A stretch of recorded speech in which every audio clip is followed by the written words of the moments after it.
Please welcome to my channel. I'm Moraja. Very good morning বন্ধুরা। Already Shakib and Shakib দুই সাকিব একসাথে আসছে। ব্যাপারটা কীরকম বলো তো?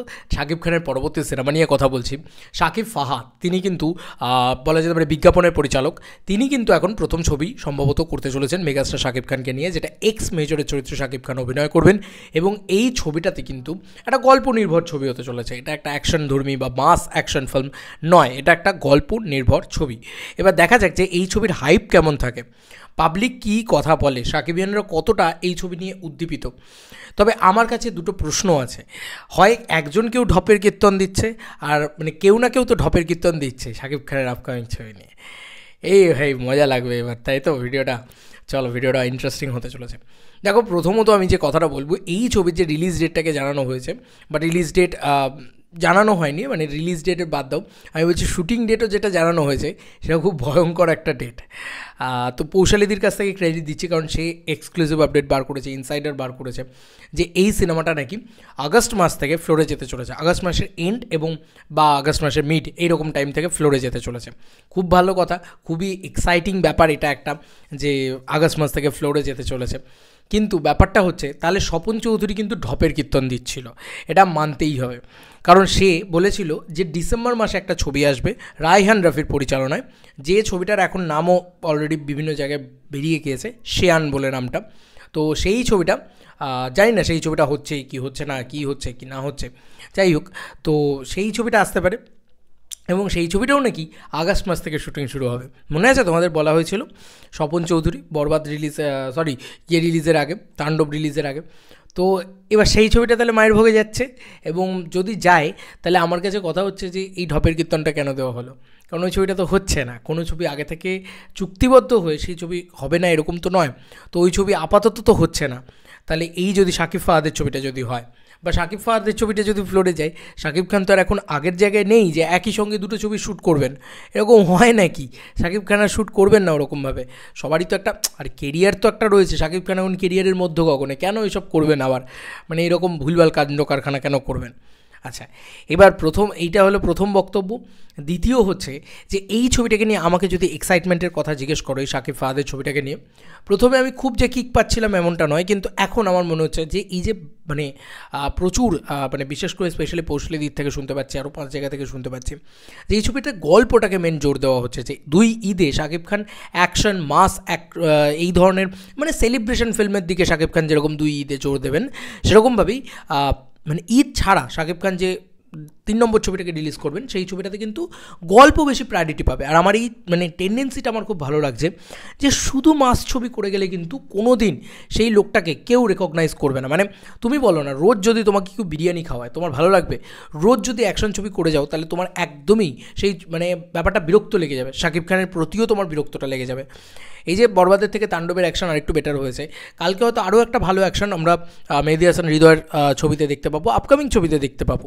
কিন্তু ব্যাপারটা হচ্ছে সেটা মানে ওই বলে না যে মরশুমে আমরা তো মানে ঈদের মরশুমেই তো তোমরা বিরিয়ানিটা খাও, ঈদের মরশুমেই তো তোমরা সেই আনন্দটা করো, তাই না? সেগুলো তো অন্য কোনো দিনে করো না। তো সেটাই আমার মনে হয় যে হওয়া উচিত, যে সবসময় অ্যাকশন ছবি, সবসময় মাস ছবি। আরে ভাই, সবসময় যদি মাস ছবি করি তাহলে আরবান ছবিটা কে করবে? এবং আরবান ছবি না করলে কন্টিনিউয়াসলি মাস ছবি করলে প্রবলেম আছে ভাই। মানে এটা আমার মনে হয় যে তাহলে সেই মানুষটা শুধু এই পার্টিকুলার ফ্যান্সদেরই সুপারস্টার হয়ে থেকে যায়, সে আর পাবলিকের হয়ে যায় না। এই যে তাণ্ডব আজকে মাল্টিপ্লেক্সে এত ভালো চলছে, এখান থেকে একটা জিনিস ক্লিয়ার, যে সাকিব খান কিন্তু সুশীল সমাজকে প্রচণ্ডভাবে নিজের দিকে টেনে নিতে পেরেছে। এবার এই এক্স মেজরের ছবিটা কিন্তু মাল্টিপ্লেক্স কালেকশনে একটা দাপিয়ে ব্যবসা করার জায়গা কোথাও গিয়ে তৈরি করবে, কারণ সিনেমা হিসেবে ভালো হলে সেটা তৈরি করতেই পারবে। গল্প হিসেবে তো প্রচণ্ড ভালো, এরকমটাই বলা হচ্ছে। দেখো, গল্প বা কনসেপ্ট হিসেবে দরদও ভালো ছিল। ঈদ ছাড়া রিলিজে কীরকম কী সিনেমা হবে সেটা নিয়ে আমার যথেষ্ট ডাউট আছে। তবে হ্যাঁ, আমি এইটুকু বলতে পারি যে ডিরেক্টর যদি সত্যিই একটা ভালো সিনেমা মেগাস্টার সাকিব খানকে নিয়ে বানান, তাহলে এই সিনেমা কিন্তু কোনোভাবেই মানে কম কিছু হবে না, দারুণ ব্যবসা করবে। এবং যেহেতু একটা প্যাট্রিয়টিক ছবি, দেশের ইমোশন জুড়ে রয়েছে, তো সেখানে আরও বেশি করে পাবলিকের রেজোনেট বা কানেক্ট করার একটা জায়গা রয়েছে। এবং 8 থেকে 80 সবাই যাতে কানেক্ট করতে পারে, গ্রাম থেকে শহর সবাই যাতে কানেক্ট করতে পারে, মাল্টিপ্লেক্স থেকে সিঙ্গল স্ক্রিন সবাই যাতে কানেক্ট করতে পারে, এটাও তো ইম্পর্টেন্ট। কারণ আজকের দিনে দাঁড়িয়ে সিঙ্গল স্ক্রিনে কিন্তু ছবিটা চলা খুব ইম্পর্টেন্ট। কেন বলছি? কারণ সিঙ্গল স্ক্রিনের হল মালিকরা বারবারই বলছেন যে আমাদের দুটো ঈদে কী হবে, তার মধ্যে ছবি পাইরেসি হয়ে যায়, এই হয় ওই হয়, অনেক ঝামেলা। তো এর মধ্যখানে দাঁড়িয়ে দুটো ঈদে তারা সারা বছর চালাতে পারে না। শুধু হল মালিকদের কথা মাথায় রেখে যে শাকিব খান এই ধরনের মানে আরও ছবি করছেন, এটা আমার খুব ভালো লাগছে। কারণ একটা লোক একটা দেশকে বাঁচায়, মানে এটা তো মানতেই হবে, একটা লোক সিনেমা দিয়ে একটা দেশকে বাঁচাচ্ছে। তো আমি দেখতে পাচ্ছি সেটাই আমি বললাম। তো পরিষ্কারভাবে আমার যেটা মনে হয় যে মেগাস্টার শাকিব খানের এই ছবিটাকে নিয়ে আমার কিন্তু না এক্সাইটেড হওয়ার কোনো কারণ নেই। আমার কিন্তু বেশ ভালোই লাগছে। এই ছবিটা আশা করি ভালোই হবে, দেখা যাক সত্যি আগস্ট মাস থেকে এই ছবিটা ফ্লোরে যায় কিনা। আমার শুধু একটাই বক্তব্য, তাহলে রায়হান রাফির ছবিটা মানে পুরো ভাঁওতাবাজি ছিল বা পুরো হাওয়া ছিল, ঠিক আছে, মানে ওই কথাটা পুরো ফেক কথা ছিল। আর যদি এই ছবিটা আগস্ট মাস থেকে ফ্লোরে না যায়, পাওয়ার কাট হয়ে গেল, তাহলে কিন্তু আবার রায়হান রাফির ছবিটাও ফ্লোরে যেতে পারে।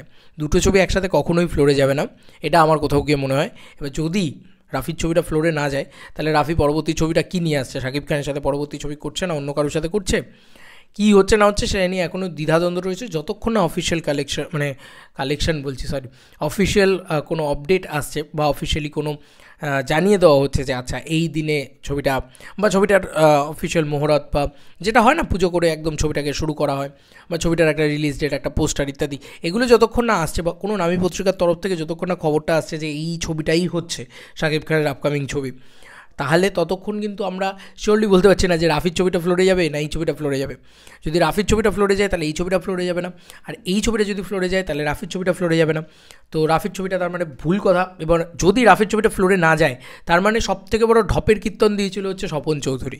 এইটা আমি বারবার বলবো, পরিষ্কার কথা। কারণ অনেকেই ওনাকে একেবারে কী বলবো, একদম দেবতার মতন বিশ্বাস করে নিয়েছিলেন, কিন্তু সেটাই দেখতে পাওয়া যাচ্ছে এখন যে কী কাণ্ড ঘটিয়েছেন আর কি উনি, নানান জায়গায় নানান ভুলভাল কথা বলে।